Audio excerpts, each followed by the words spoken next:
Muchísimas gracias por acceder a pasar Gracias. este rato con nosotros, ¿no? Yo creo que antes hemos podido compartir unas palabras con distintas personas que formamos pues, parte de Celera, de las distintas iniciativas aquí involucradas, y ha sido fantástico, ¿no? Y en ese rato Javier nos increpaba o nos decía, oye, tomaros esto como una especie de alto en el día a día asfixiante en el que vamos muy deprisa, ¿no? Un espacio para reflexionar tranquilamente, ¿no?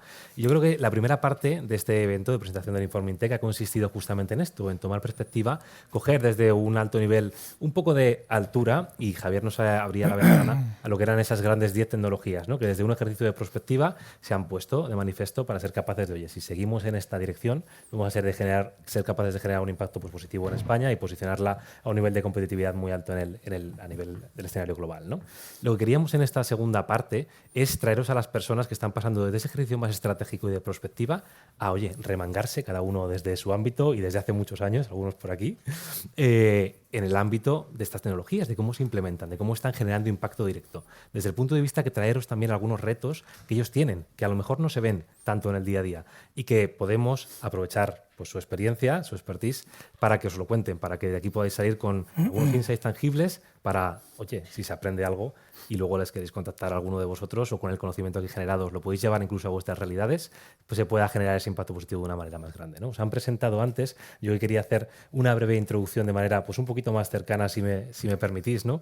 Pablo Artal, vamos a comenzar contigo también porque os pongan un poco de cara.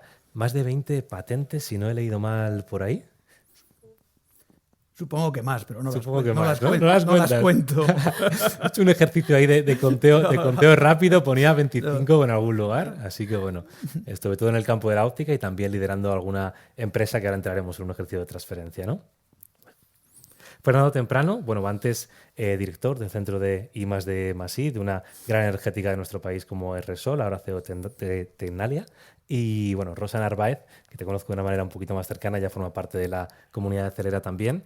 Y Rosa, me vas a dejar definirte como una mujer todoterreno, siempre en el campo de la innovación, también muy pegado al desarrollo de nuevas tecnologías y de cómo eso se implementa desde una realidad pues, más corporativa por un lado, pero también desde una perspectiva muy de usuario, de ciudadano, tangible, ¿no? De cara a que queríamos empezar así, queríamos empezar de una perspectiva con más un alto nivel de lo que es la transferencia de conocimiento para ir descendiendo poquito a poco a lo tangible, ¿no? Con el paso de Fernando, que contará un zoom en el sector más energético, y también Rosa. Iremos por uno a uno cada uno de ellos para que les conozcáis un poquito más ahondando en esa parte de retos. Luego iremos a una segunda fase de preguntas más abiertas. Yo tengo preparadas 2.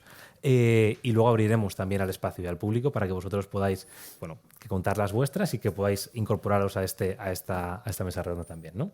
¿Comenzamos? Muy bien. Venga, pues lo hacemos contigo, Pablo. Diferentes iniciativas, diferentes gorros, diferentes empresas y centros de investigación que diriges, ¿no?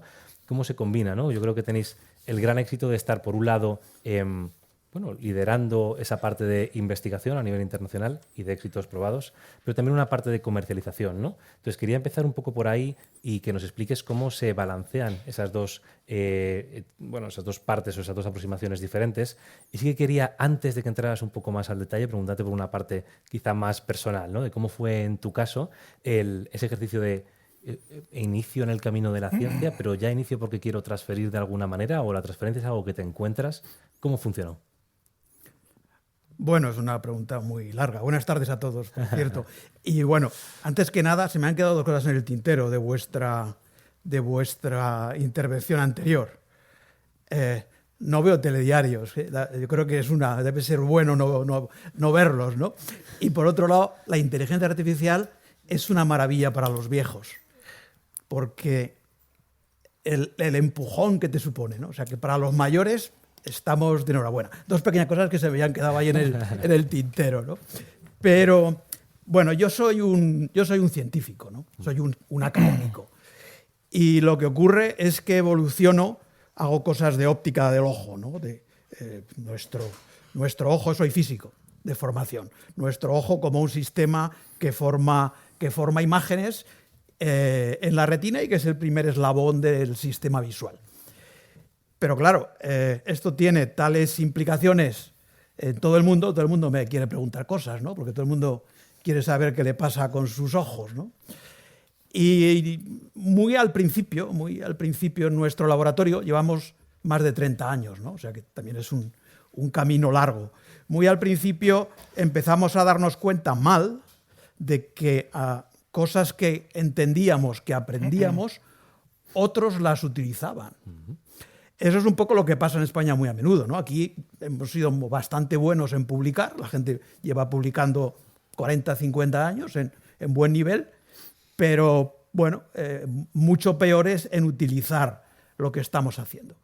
Y después de no uno, sino varios, entre comillas, fracasos no desde el punto científico, pero sí desde el punto de vista de aprovechamiento de lo que habíamos inventado, pues por ejemplo, lo puedo decir, inventamos una lente intraocular que se coloca en las cirugías de cataratas y en colaboración con una multinacional, y nos pagaron el proyecto, pero no negociamos bien los royalties, ¿verdad? Con lo cual, esa lente se han puesto y se sigue poniendo en millones y millones de personas en el mundo. Y nosotros hemos visto 0.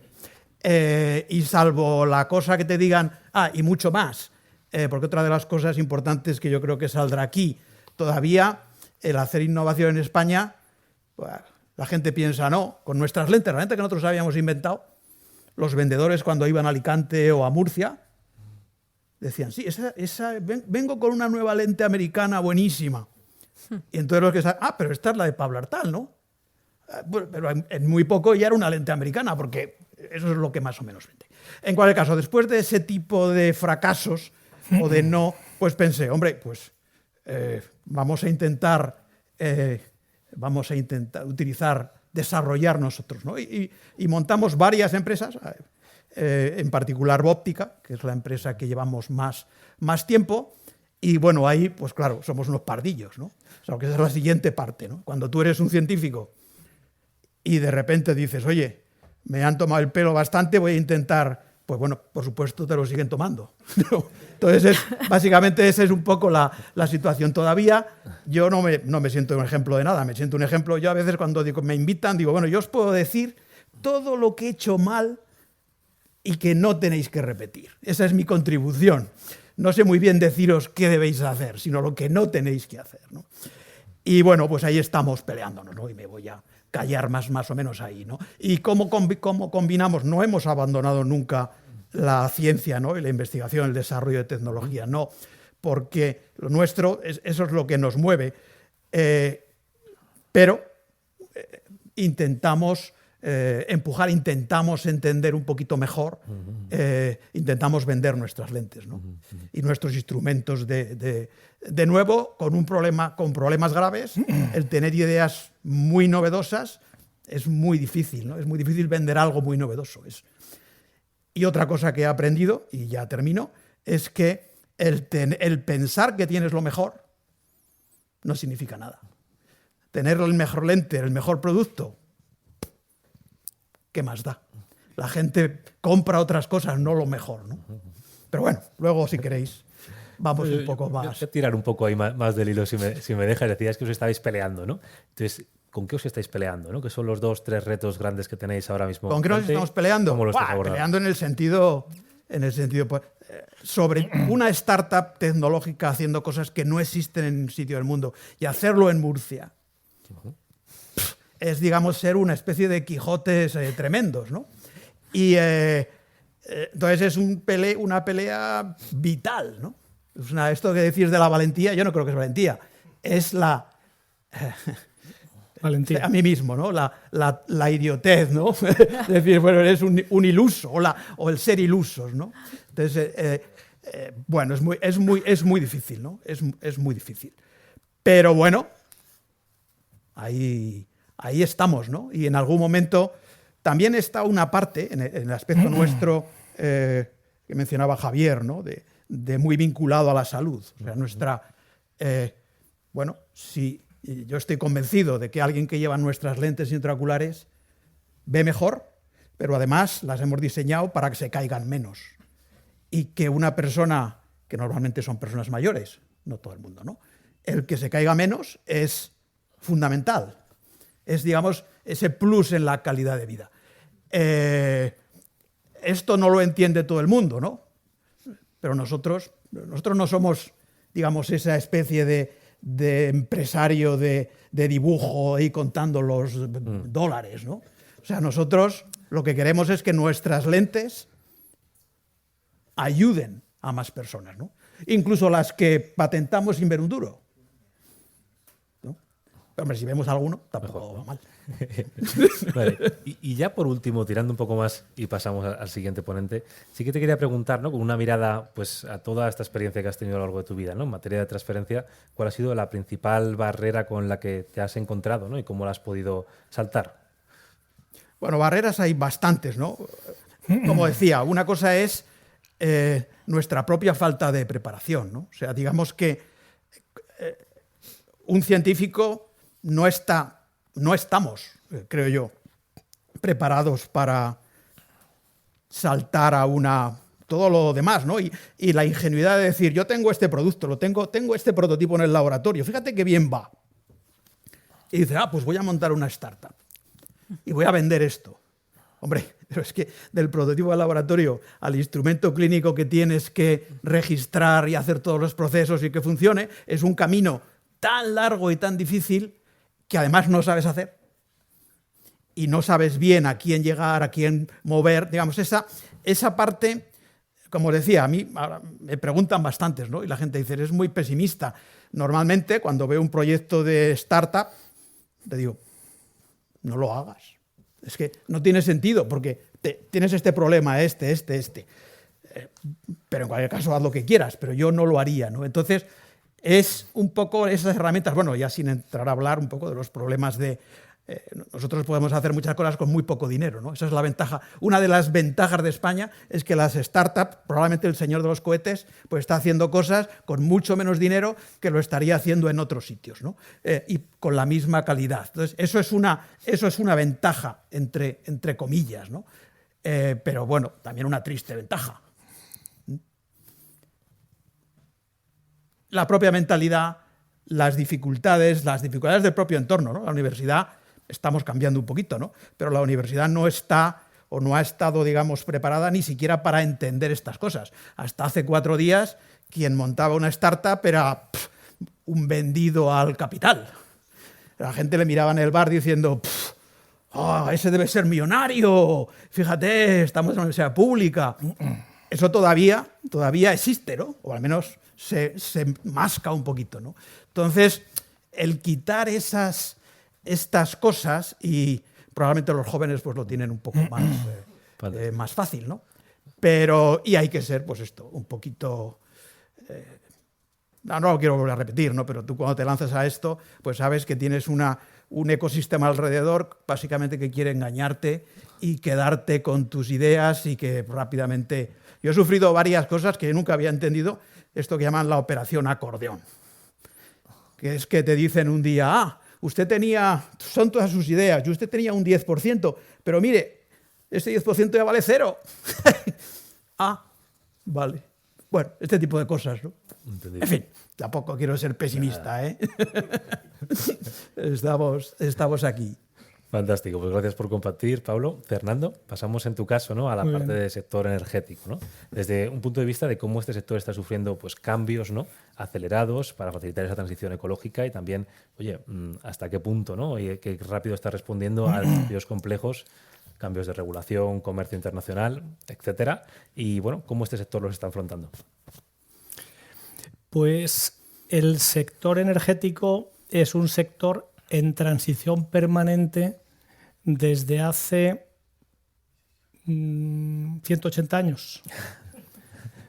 Hablamos de transición energética ahora y estamos en la 4ª. Es decir, la primera fue como decían mis abuelos que eran agricultores, de la leña al carbón, la segunda del carbón al petróleo y el gas, y la tercera de esas a las renovables. Entonces es un sector constantemente en transición, que está muy afectado por la regulación por un tema que es basal. Es decir, una de las cosas de la energía es que la energía es un elemento basal de la civilización. Es decir, es la capacidad de hacer trabajo, es lo que nos permite hacer cosas.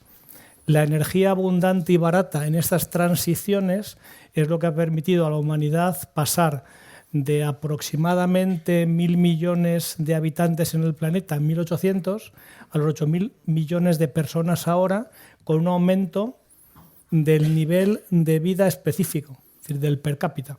Es esa disponibilidad energética. Entonces, ¿qué características tiene la energía? Que la mayor parte de las inversiones energéticas son inversiones muy costosas con un periodo de amortización muy largo. Por lo tanto, es muy importante la predictibilidad. Es decir, si tú no consigues un sistema predecible y con seguridad jurídica, lo más probable es que haya una contracción de las inversiones energéticas. Y esa contracción a lo que lleva es a menos energía disponible y a precios más altos. Y eso lo que lleva es a efectos negativos sobre la economía. Por lo tanto, esa predictibilidad, que en ocasiones no está garantizada, es absolutamente fundamental y es un elemento crítico. ¿Y esta lógica de funcionamiento cómo se aterrizaría en España? En España tenemos ahora mismo una cosa muy interesante, que es un mix energético amplio, que estamos aprendiendo a gestionar. Es muy importante. Es decir, la curva de aprendizaje es absolutamente crítica. Lo único que yo cuando oigo hablar de energía de colores, la energía verde, la marrón, no sé qué, me preocupo.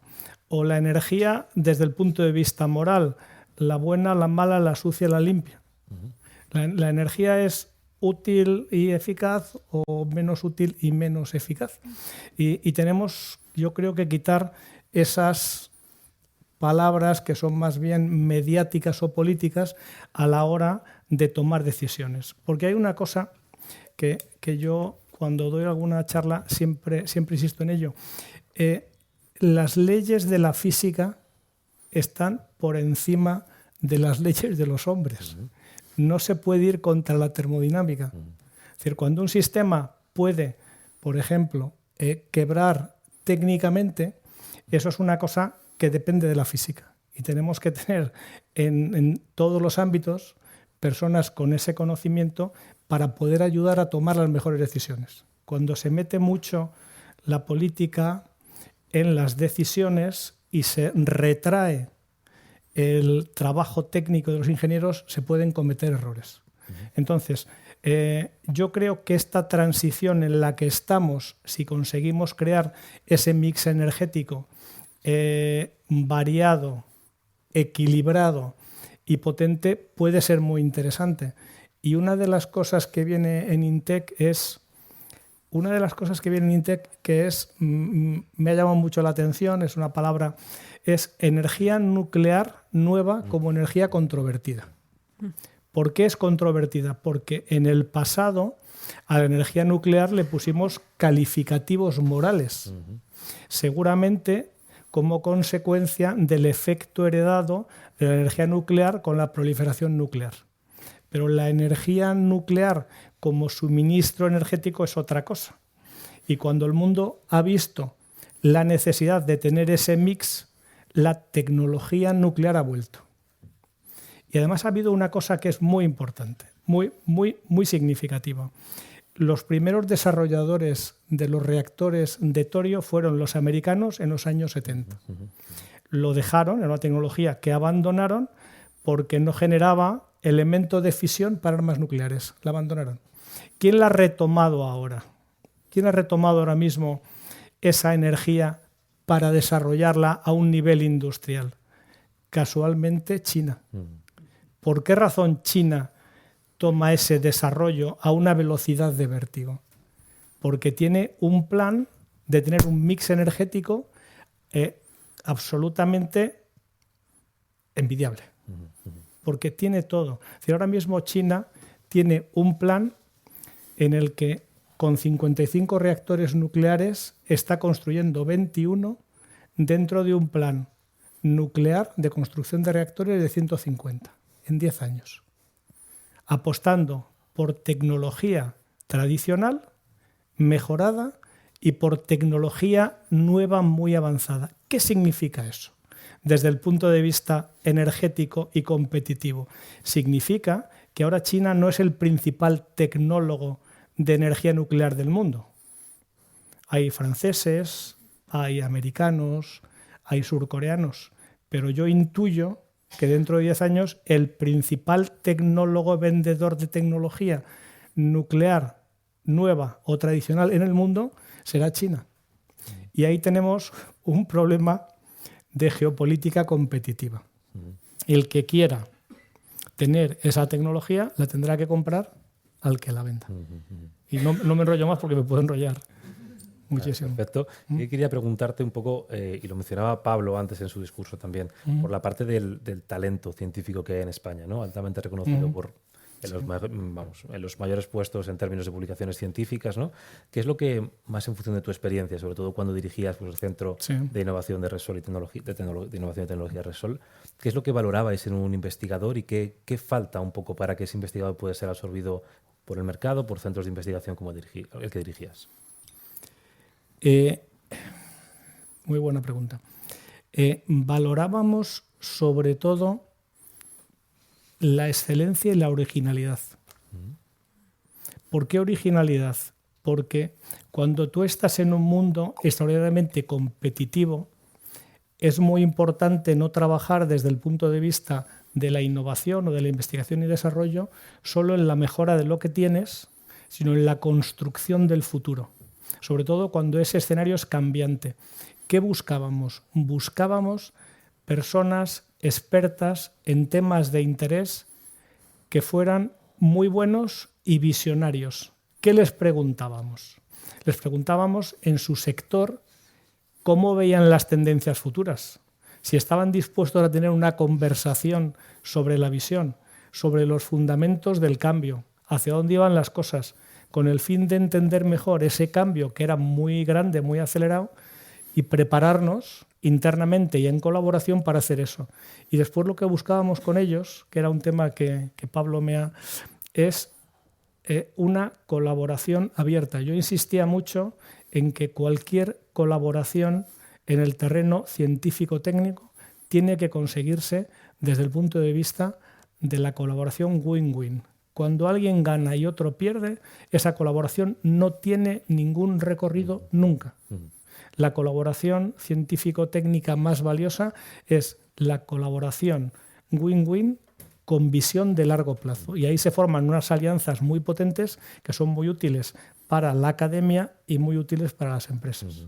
No sé si he respondido o me he enrollado. No, perfecto. Nos quedamos con esa parte última, ¿no? De visión a largo plazo, ¿no? Y ahora pasamos a ti la pelota, Rosa, ¿no? ¿Cómo eso, como una visión, como una tecnología que se descubre, puede implementarse en una empresa, ¿no? ¿Cuáles son esos primeros pasos que tiene que dar una tecnología, sea externa que se decide implementar en interno o desarrollada internamente por la empresa, ¿no? ¿Cómo dirías que es ese proceso? Yo creo que antes de que llegue la propia tecnología es fundamental honrar el desconocimiento, porque sí que es cierto que, sobre todo últimamente, y me ocurre muchísimo en el terreno de la inteligencia artificial, que me acabo acordando algo que no pensé que acabaría haciendo en mi vida, de Kant bastante, con ese sapere aude, atrévete a saber. Y creo que en el momento actual en el que vivimos, no es que esté en desacuerdo con ese atrévete a saber, sino más bien creo que tenemos que añadirle un matiz adicional de atrévete a no saber, ¿vale? En el concreto momento en el que estamos ahora, yo me encuentro que estamos como en una especie de cámara de eco, en el que todo el rato estamos escuchando las mismas cosas, confirmando lo que pensamos. Y eso se traslada también al mundo de las empresas. Yo a los equipos siempre les digo yo siento que vivo el mito de la caverna versión siglo XXI, simplemente que las sombras ahora son ChatGPT, Power BI, PowerPoint, es todo aquello, ¿no? Todo artefacto que me hace a mí pensar que yo entiendo la realidad, pero que al final del día me distancia muchísimo de ella. Entonces es cierto que cuando llegan proyectos tecnológicos, intento hacer todo lo contrario, abstraerme completamente de la tecnología, volver a la necesidad original, volver al descubrimiento, a entender el por qué y el para qué, y una vez que ya lo hemos entendido, pues ya sí que nos sentamos y nos ponemos a implementar. Y curiosamente, cuando has hecho esa parte del ejercicio, la parte de implementación es infinitamente más sencilla, porque quizás lo más difícil que hay ahora mismo es conseguir consenso, sobre todo en el entorno geopolítico que estamos viviendo, en el que nadie quiere apostar pues, por una Microsoft o por un Google porque en América está pasando A, B, C y D, y eso nos está impactando muchísimo. A los equipos de tecnología les pido normalmente que no piensen en tecnología y que quizás esa parte técnica que la hacen fenomenal la aterricen mucho más tarde. Y después ser capaces de gestionar el umbral, ¿no?, de la desesperación, ¿no?, creo que lo llaman, ¿no? Que tiene todo mucho más que ver con, por mucho que tú quieras implementar una tecnología, cual sea, para ser más productivo o lo que sea que estés buscando a nivel objetivo de negocio, vas a tener un momento en el que seas profundamente improductivo. Y creo que ahí es donde se mide bastante bien la resiliencia al cambio que tienen las organizaciones y también los propios equipos con respecto a cuál es mi propósito final, cómo voy a llegar hasta ahí y ser consciente de que hay una gestión emocional que hay que hacer y esa gestión emocional quizás es la que veo que dentro de las organizaciones existe muchísima desigualdad a la hora de transitar ese momento. Hay gente que lo transita con mucha tranquilidad porque ha pasado muchas veces por esos proyectos, pero el umbral de desesperación siempre acaba ahí como contagiando el sistema y tienes que ser capaz de sobreponerte a eso y decir, oye, estamos aquí para esto estaba planificado y tiro hacia adelante. Y cuéntanos alguna experiencia que tengas tú en algún proceso de innovación que se haya tangibilizado, ¿no? Y tu recorrido por esa especie de valle de la muerte, ¿no? Transitando, Sí. ¿Cómo fue? Pues es que tengo muchísimos ejemplos. Hubo uno que me marcó bastante porque me rompió los esquemas que tenía hasta la fecha, que fue un encargo de loterías de Austria, que ellos decían que los jóvenes allí no compraban lotería. Y en teoría no compraban lotería porque era como ya algo que olía viejuno, ¿no? La lotería era una cosa que no respiraba innovación, no era muy techy, ¿no? Era algo que comprabas un boleto, no terminaba, ¿no?, de tener como ese punto. Y nosotros, pues un grupo de españoles, nos aproximamos a la complejidad de la lotería pues totalmente pues desde el punto de vista español, pensando que ser millonario y que te toque la lotería es algo profundamente deseable.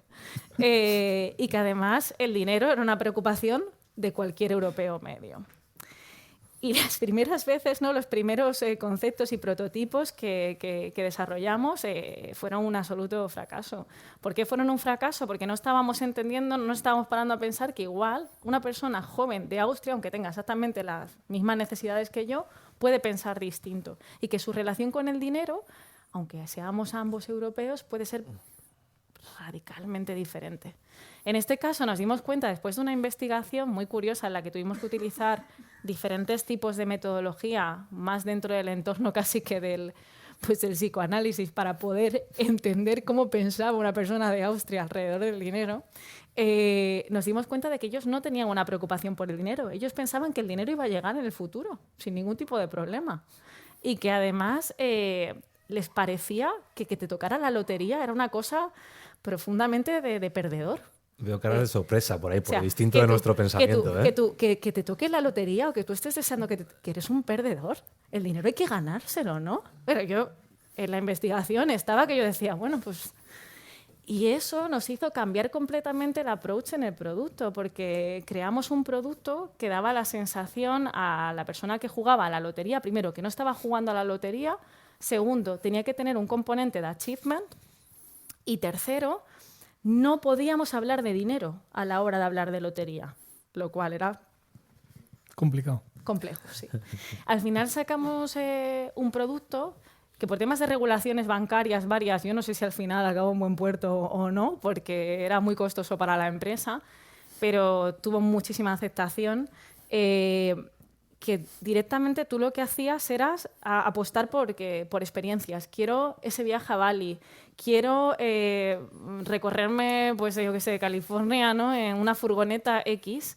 Y lo que ibas haciendo era simplemente conectar tu tarjeta de débito o de crédito y te iba redondeando, y de todo lo que ibas redondeando sin que tú vieras el dinero, tú podías cada X ir diciendo, pues quiero apostar por esta experiencia o por esta otra y la quiero compartir con este amigo, pero no hablamos de dinero en ningún momento. Pero era lotería, porque al final lo que hacíamos era una rifa que tenía un dinero asociado con una experiencia, ¿no? De esto hace ya como, no sé, 7 u 8 años.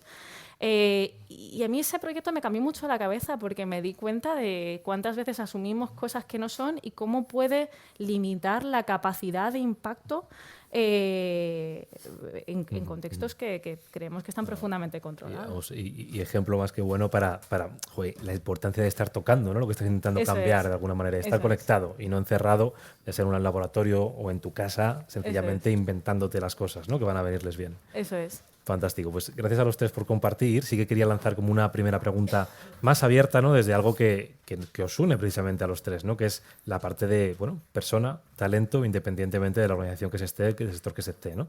Decía Javier antes en su introducción, y he tomado nota de la pregunta, ¿no? De, oye, ¿qué es lo que hacen los humanos y qué hace la inteligencia artificial? ¿Y cómo se toma o cómo se da respuesta a esa pregunta que Javier planteaba, ¿no? Entonces quería lanzaros, pues bueno, ¿cuál es vuestro criterio para dirimir esta pregunta?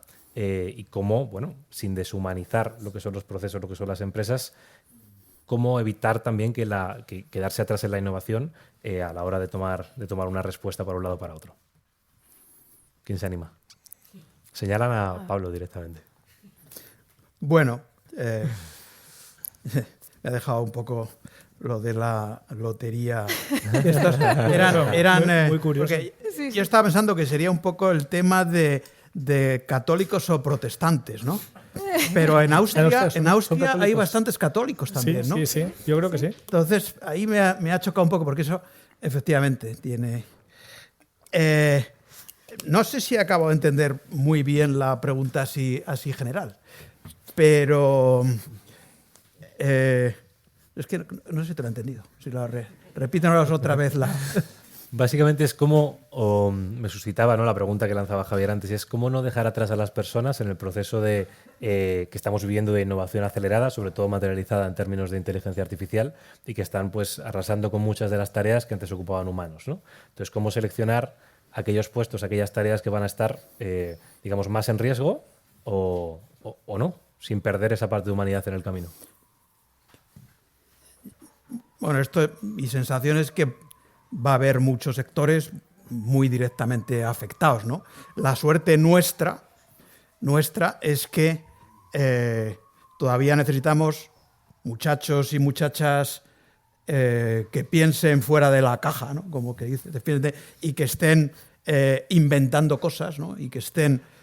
de hecho, nuestros grupos, nuestros equipos son exitosos o no son exitosos en tanto en cuanto tienes buenas gentes, ¿no? Los mejores posibles. Y estos no veo una perspectiva de que vayan a estar sustituidos por... van a tener que aprender a usarla, ¿no? Van a tener que aprender a jugar con ellas, ¿no? ¿Realidades encontradas? ¿Cómo lo veis vosotros? Yo no tengo una opinión formada, pero estaba recordando una mesa redonda de hace unos años en que el entonces CEO de Indra hacía una reflexión muy interesante, que me pareció muy interesante, que es: las nuevas tecnologías normalmente destruyen empleos y crean nuevos empleos. A lo largo de la historia, el balance es que lo nuevo creado es mayor que lo destruido. Y decía a continuación, dice, sí, eso ha sido tradicionalmente así. Lo que ha ocurrido también es que lo que se destruye donde se destruye suelen no coincidir con lo que se construye donde se construye. Entonces, ahí tenemos seguramente un tema que habrá que gestionar, porque yo estoy también con lo que decía Javier. Sí es preocupante la monopolización de los desarrollos de IA en pocas manos, realmente muy pocas, de pocas empresas, y las consecuencias que eso tiene. Una vez que eso se despliegue y se extienda, va a tener consecuencias significativas en el empleo y seguramente afecte más a unas sociedades que a otras. Y ahí la capacidad de adaptación y la resiliencia serán, no me gusta la palabra nada, pero la he dicho, será clave para poder hacer frente a ese cambio, porque se va a producir. Vale, yo añado, en España se estima una destrucción de 400.000 empleos netos en los próximos años. Es decir, se va a crear mucho empleo, pero todavía va a haber un gap. Independientemente del gap, cosas que vienen a mi cabeza cuando pienso en este tema, el primero es que tenemos que ser conscientes de que la inteligencia artificial no es el futuro y tampoco es el presente. Y esto es un disclaimer que a la gente le deja como, ¿cómo puede ser? O sea, la inteligencia artificial es el pasado, literalmente, es el pasado ordenado por probabilidad. Entonces, esa capacidad de mirar al futuro y de hacer esa gestión imaginativa sigue siendo profundamente, intrínsecamente humana. Y creo que si entendemos esto, ¿no? Como podemos entender pues, otras virtudes nuestras, vamos a poder hacer un muy buen uso de la inteligencia artificial. Lo que yo me estoy encontrando en las empresas es que a día de hoy tenemos la máxima capacidad tecnológica y la mínima capacidad de reimaginar lo que hacemos. No estamos teniendo un problema de tecnología, estamos teniendo un problema de imaginación, un problema de realmente ser capaces de mirar a lo que tenemos enfrente y pensar soluciones distintas. Creo que en este sentido nos toca ser mucho más... Me gusta diferenciarlo en que nosotros tenemos que volver al explorador, a la persona que sale de la caverna, y luego volvemos a la caverna y estar ahí con sus cosas, ¿no? Ir entrando y saliendo, pero no perder esa oportunidad porque ChatGPT está fenomenal y lo simplifico en ChatGPT, pero es muchísimo más, pero las oportunidades están donde ChatGPT no puede ver. Es en el mundo físico, es en todas las conexiones que hacemos fuera y eso es importante. Y luego la última es que se habla mucho de AI first y utiliza la inteligencia artificial lo primero. Los estudios científicos nos están diciendo lo dañino que es eso, es decir, para nuestro cerebro, entonces hay que pensárselo, hay que desarrollar habilidades de higiene con el uso de la inteligencia artificial, sobre todo porque no podemos delegar el criterio. Y en cualquier caso tenemos que ser capaces de diseñar soluciones y tener personas dentro de los equipos que nos ayuden a diseñar soluciones que permitan que la inteligencia artificial acabe ampliando ese criterio humano y no disminuyéndolo. Y bueno, pues esos son como ingredientes, no sé, son que se traducirán en puestos de trabajo. Yo nos veo más como orquestadores de cosas y siendo capaces de utilizar nuestro criterio y nuestra conexión para acelerar. Pero no sé qué más vendrá. Me quedo con esa palabra que decías de imaginativos, ¿no? Toca ser imaginativos. Os toca ser también imaginativos a vosotros. Turno también para que nos lancéis preguntas que tengáis. Ya me están llegando por aquí alguna en tiempo real, ¿no? Jolín. Y quería aprovechar alguna de... Hay que darse prisa, porque esto si no se colapsa. Quería aprovechar una de Martín Sorolla que quería incidir un poquito más en lo que es la inteligencia artificial, sobre todo desde el punto de vista de cuál es la diferencia de la inteligencia artificial generada aquí, en Europa, en China, o sea, en Estados Unidos, ¿no? O sea, ¿qué sabemos sobre esa parte de inteligencia artificial china? ¿Qué nos preocupa? A ver, ¿qué sabemos? Realmente, yo creo que por un lado los modelos que están... Primero hay un tema que tiene que ver más con lo fácil que está... Bueno, lo fácil, ¿no? Que parece, ¿no? De la capacidad que ellos están generando de construir modelos idénticos a los que compiten con los americanos principalmente a una fracción del coste. Entonces, eso cambia completamente las reglas del juego. Después, al final, no sé hasta qué punto, ¿no? El trade-off, y quizás vosotros conocéis más el tema, Fernando, Pablo, pero el trade-off energético que eso conlleva también es importante, porque nosotros puede ser que si nuestros modelos son los mejores del universo, pero que luego tienen una infraestructura que es imposible de mantener, vamos a tener un problema. Yo siento que ellos están apostando por eficiencia y que tienen una visión muy clara hacia dónde quieren ir. Entonces, no sé, a nivel de performance... 150 centrales nucleares. Bueno, pues a nivel de performance no es una diferencia de performance. No. A mí lo que me da envidia de los chinos es que tienen una estrategia de país en torno a esto. Y yo siento que nos está faltando. Para eso está el informe. Tenemos ya la chuleta, solo nos queda ponernos a ello. Decía que para eso está el informe. Tengo aquí otra pregunta. Parece que la cosa va de China, la voy a leer tal cual. Roy Vilar Vázquez nos comenta, oye, el informe se menciona varias veces el déficit de talento y de misión compartida para convertir la I+D en riqueza, en bienestar y en empleo. Pero, sin embargo, tenemos una pregunta, ¿no? Sin embargo, ¿tenemos suficiente capital para alimentar el desarrollo tecnológico de la I+D europea? En los últimos informes al respecto, China y Estados Unidos tienen 7 y 10% más de capital disponibles para spin-off. ¿Cómo podríamos facilitar el destino de los capitales europeos en las tecnologías del futuro? Muy buena, ¿eh? Poniendo más dinero. ¿Y de dónde sale? Invirtiendo. Claro. Habrá que hacer un reajuste. Sí, priorizando, que nos cuesta muchísimo también. Rosa decía una cosa que es muy, muy significativa. Estamos compitiendo con un agente que está considerando que el corto plazo son 120 años. Que tiene una estrategia energética e industrial a largo plazo y que funciona como una pisonadora. Y nosotros tomamos o queremos tomar en nuestro mundo decisiones que toman agentes que son elegidos cada 4 años. Entonces, el tema está complicado. Nos falta una estrategia europea, una estrategia país consistente, sostenida, estable. Hablando del tema energético, es decir, en la energía lo peor es pegar vaivenes. Si tienes inversiones tan grandes con periodos de amortización tan largos, tienes que mantener el rumbo si quieres tener esa disponibilidad energética, que era el trade-off que decías. Si tienes energía cara, tus centros de datos no serán competitivos, serán caros.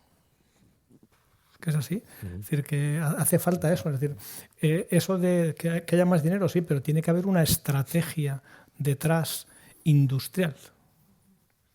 Es decir, que la industria es lo que permite que una sociedad tenga empleos estables, bien pagados, de futuro, que generen innovación y valor añadido, más que los servicios. No solo en la energía, ¿no? La energía es un ejemplo obvio, pero y en la educación y en la investigación. Digamos, eso necesitamos cosas de largo recorrido y yo creo que hay algo que en algún momento yo creo que lo tuvimos, ¿no? Que son los consensos, ¿no? Es decir, hoy son cada 4 años, las cosas pueden ir cambiando, pero no deberíamos ser suficientemente inteligentes para tener unas líneas marco que todo el mundo está de acuerdo, aproximadamente, y eso es lo que yo he hecho significativamente en falta. No sé si el modelo es China, ¿no? No sé si el modelo es efectivamente el que todo esté marcado. Yo voy a China 4 veces al año, ¿no? Y tenemos un laboratorio allí, o sea que... Pero me vuelvo, cuidadín, ¿eh? O sea, voy, estoy y me vuelvo. Quiero decir que... Y bueno, entiendo todos esos valores, pero yo creo que desde un planteamiento de Europa, de sociedades democráticas, está inventado. Es decir, oiga, nos ponemos de acuerdo en lo que es fundamental. Si estamos deshaciendo y haciendo constantemente cada 3, 4 años, pues efectivamente pues tenemos el apagón de abril, ¿no? Y el desastre en nuestra educación, las inversiones en I+D miserables, etcétera, etcétera, etcétera. Eso es lo que mi sensación nos falta, ¿no? Pero no es que no se pueda hacer, es que da la sensación de que la gente no quiere. Me ha gustado esto que decíais de los telediarios, es que el ponerse de acuerdo no parece que sea una cosa emocional. Es mejor estar todo el día peleándose, ¿no? Coño. Comentábamos el otro día también con Eugenio acerca del informe Draghi, ¿no? Y una de las recomendaciones que da en torno a la trampa de la tecnología media, ¿no? Eso es básicamente de si Europa debería apostar por ser capaces de generar hubs tecnológicos más a los Silicon Valley o al revés, ¿no? O de distribuir esa parte para no generar una inequidad entre distintos territorios, ¿no? Entonces, ¿cómo lo veis? ¿Podría un hub tecnológico o una potenciación en una zona más concreta favorecer una parte de transferencia tecnológica? ¿Nos haría más competitivos? ¿Qué perderíamos por el camino? Bueno, en el fondo nosotros somos, yo digo a veces que estamos en la periferia de la periferia, ¿no? Eso es lo de la cueva, no sé, yo creo que me veo más en la periferia de periferia. en fin, no lo sé. Las decisiones, mi sensación es que no, que pasan un poco, o sea, ni siquiera el informe Draghi. ¿Quién ha hecho caso al informe Draghi? Es otro debate. O sea que ahí digamos que el problema es que cada cual va un poco a sus cosas, ¿no? Yo soy significativamente pesimista, ¿no? Pero bueno, porque soy viejo. Entonces, ¿Alguna visión más positiva por el lado más joven de la mesa? Pues fíjate. Rosa, seguro que sí. A ver, primero, yendo primero a la parte del informe, ¿no? Yo creo que lo que tiene ese informe, no los quiero comparar porque son dos cosas distintas, ¿no? A la diferencia que yo veo con el informe de INTEC es que INTEC es un informe que te plantea preguntas. Entonces dejas un espacio a que la otra persona responda, ¿no? Lo que a mí me sucede con el informe Draghi sí creo que cada uno ha hecho una lectura con respecto a lo que le conviene o le confirma que va en la dirección adecuada y si hay algo que le dice que no, que sea sustancialmente disonante, pues lo ignoro, ¿no? En el caso del talento, a ver, no creo que haya una solución, la verdad, que es que va a depender mucho de la industria, del foco, o sea, es decir, que no hay una solución. Lo que sí que estamos viendo, y lo sé por la compañía en la que trabajo, es que muchos hubs tecnológicos están viniendo a España y que desde España estamos siendo capaces de proveer muchísimo talento tecnológico a Europa, porque tenemos, primero, un país con unas condiciones a las que el resto de talento europeo está dispuesto a venirse a pesar de que haya diferencia salarial. Y segundo, porque además nosotros tenemos pues, muchos ingredientes que después hacen que seamos profundamente competitivos dentro del marco europeo. Entonces, en ese sentido, soy optimista y me parece que si España es capaz de aprovechar ese ángulo, podemos sacarle muchísimo partido, porque no olvidemos que toda esta parte tecnológica es cross-industria y creo que podemos beneficiarnos mucho sobre todo por esa parte que decimos de que puede hacer la IA, ¿no? Que pueden hacer las personas. Si todo ese talento es el ecosistema que nos rodea, ¿no? Y eso lo vemos en Celera bastante, al final somos como una planta, no es de lo que nos nutrimos. Si no tenemos esto a nuestro alrededor, no vamos a tener personas que quieran estudiar esas carreras o que vean ese futuro. Mi propio caso, yo ni tan siquiera estudié una carrera científica porque la única persona, no tenía nadie a mi alrededor, ¿no? Que se dedicara a ello. Entonces creo que eso nos va a nutrir de referentes. Entonces esa parte de los nutrientes la veo esencial y que los países apuesten por ser sede de ser nutriente me parece ultravalorable. Desde el punto de vista de transferencia ya no te sabría decir, porque eso ya se queda completamente fuera de mi dominio. Perfecto. ¿Algún complemento más, Fernando? Solamente un tema. Yo creo que en Europa nos falta algo de espíritu competitivo. Es decir, nos falta esa tendencia al riesgo, esa valoración social a la ciencia, esa no demonización a los científicos que además son capaces de generar valor industrial y económico. Es decir, hay algo ahí que quizá nos tengamos que hacer mirar, porque las ideas generan cosas para bien y para mal. Entonces, la base de todo esto es ideas adecuadas, y a veces la necesidad aprieta y ayuda a que esas ideas surjan, y estoy completamente de acuerdo contigo. España tiene los ingredientes naturales para ser un sitio atractivo para generación de hubs de talento, y el talento funciona cuando hay masa crítica, pero funciona también cuando hay espíritu de construcción, cuando hay ambición, cuando hay necesidad, cuando hay competencia. Entonces, no sé cómo se hace eso, no sé si habrá que buscar algún psicólogo social. Eso para la siguiente mesa redonda, si no. Pero sí que quería pediros, ¿no? Para que ya ir cerrando y poder ir despidiendo la mesa, ¿no? Esto estaba muy orientado a demostrar cómo estáis accionando cada uno de vosotros, ¿no? ¿Cómo haríais ahora accionar al público que tenemos por aquí? ¿Qué tuit le dirigiríais para que sean capaces también ellos de tomar acción, cada uno en su parcela? Una frase a modo de resumen cada uno de vosotros. ¿Alguna reflexión que se haya generado por aquí? Bueno, yo hay una pregunta que suelo hacerle a mi equipo y que, bueno, pues os considero mi equipo por un ratito, que es si el día de mañana automatizaran un 95% de ti, ¿qué 5% de ti preservarías y por qué?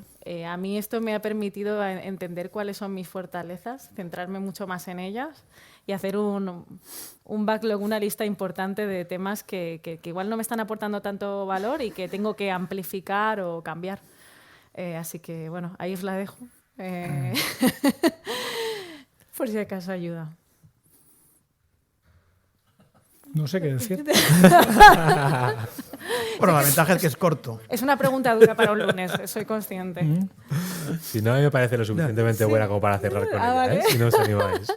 No, yo, como parece que he dicho así varias cosas un poco pesimistas, en realidad soy un optimista todo el tiempo, ¿no?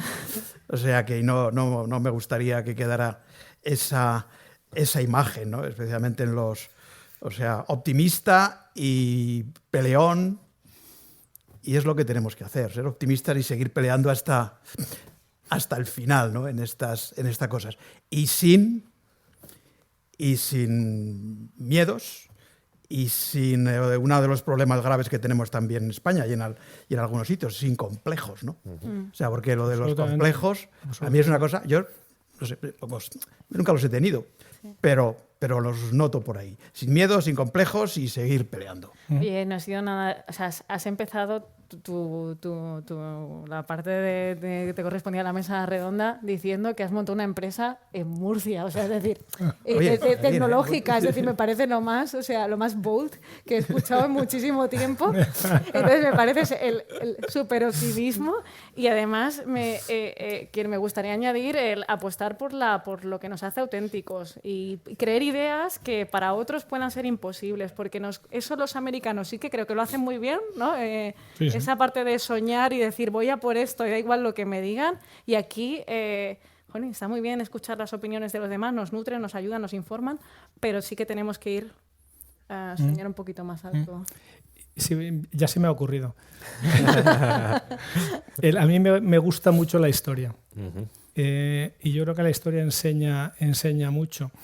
Entonces, un mensaje de esperanza es que esta sociedad, a lo largo de la historia, cuando se ha visto más comprometida, más arrinconada, y estoy hablando de al menos 1400 años, 1400 años, ha sido capaz en esos momentos de, incluso con mucho tiempo, de reaccionar y reconstruirse y reconstituirse. Y ese es un mensaje de esperanza, porque ahí está algún tipo de fondo que nos puede ayudar a hacer eso. Perfecto.